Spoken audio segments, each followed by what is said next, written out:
By now, you probably have seen quite a few negative comments or supposedly review of Captain Marvel before they were released, and I'm here to tell you some of them were not really spot on, and some of them are probably true in a little bit of sense.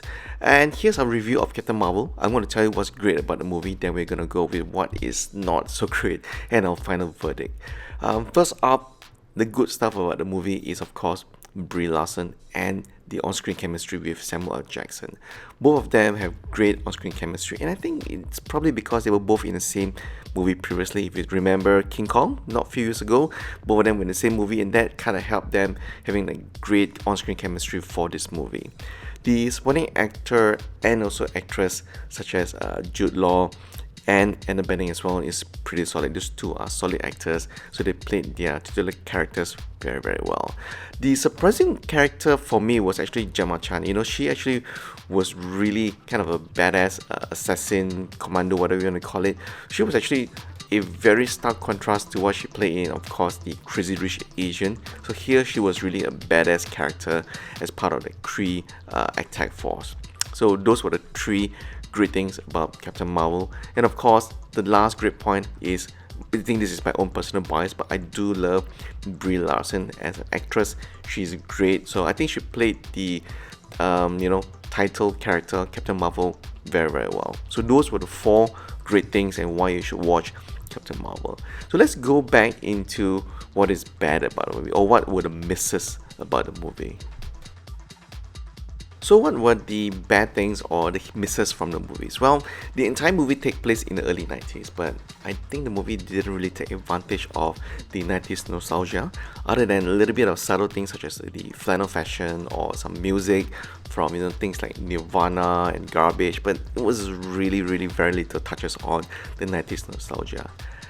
Secondly, in terms of pacing, there was some moments of the movie that was a bit slow, where they were trying to put together the backstory of Carol Danvers, of who she is as a human being on Earth before she became a Kree warrior. So that part was just a little bit slow in their attempt to put a human heart to the character of Carol Danvers. And third point, that one was really one of my sore point, was the final action battle when she was battling a big armada attacking Earth. That battle was actually a lot shorter than what I expected. Coming in from all the previous Marvel movies that we have come to know and love, this part, the final action battle, was really a bit too short. Finally, in that scene where Captain Marvel was still discovering her powers and how to use it when she was battling in her old squad, that entire battle scene was a bit too predictable. It was like, I've seen it before in a previous Captain Marvel movie, so it wasn't really that exciting. So that was one of the misses for us. Yeah.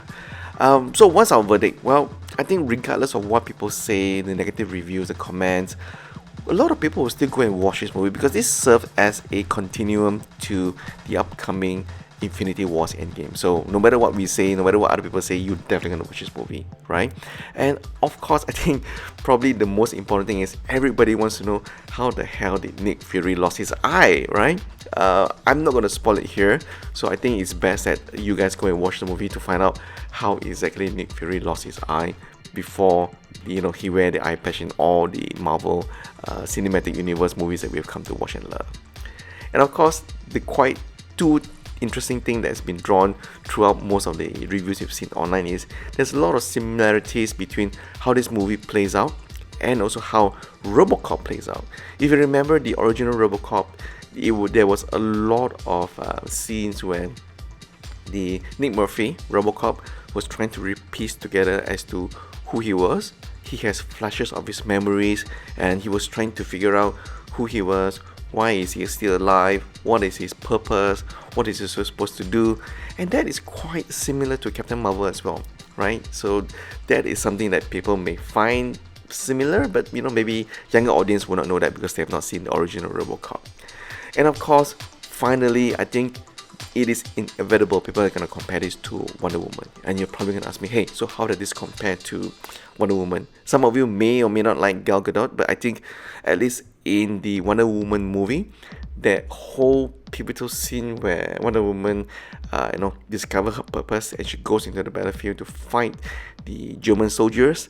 That long ass battle scene really defined who Wonder Woman was, and also how she know how to use her power. But for Captain Marvel, that movie didn't really count. That scene of the defining moment of who Captain Marvel, who she really was, what is her purpose, was a bit too short and rushed.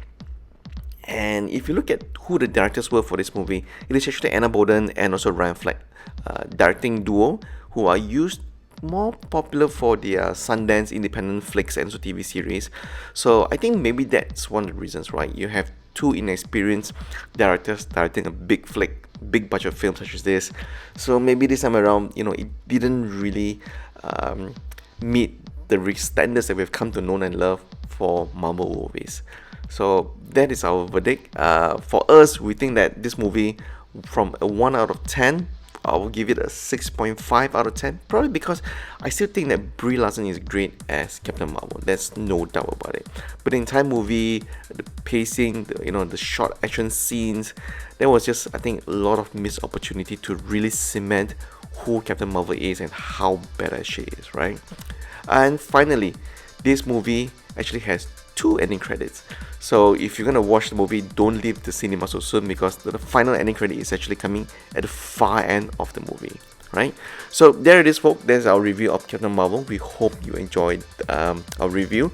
Do go and catch the movie if you need a continuation before Infinity War's Endgame. So this will serve as a good continuation as to who Captain Marvel is and how she will probably help the Avengers to fight Thanos in the final movie. So that's our review, and thank you guys for watching, and please subscribe to our channel.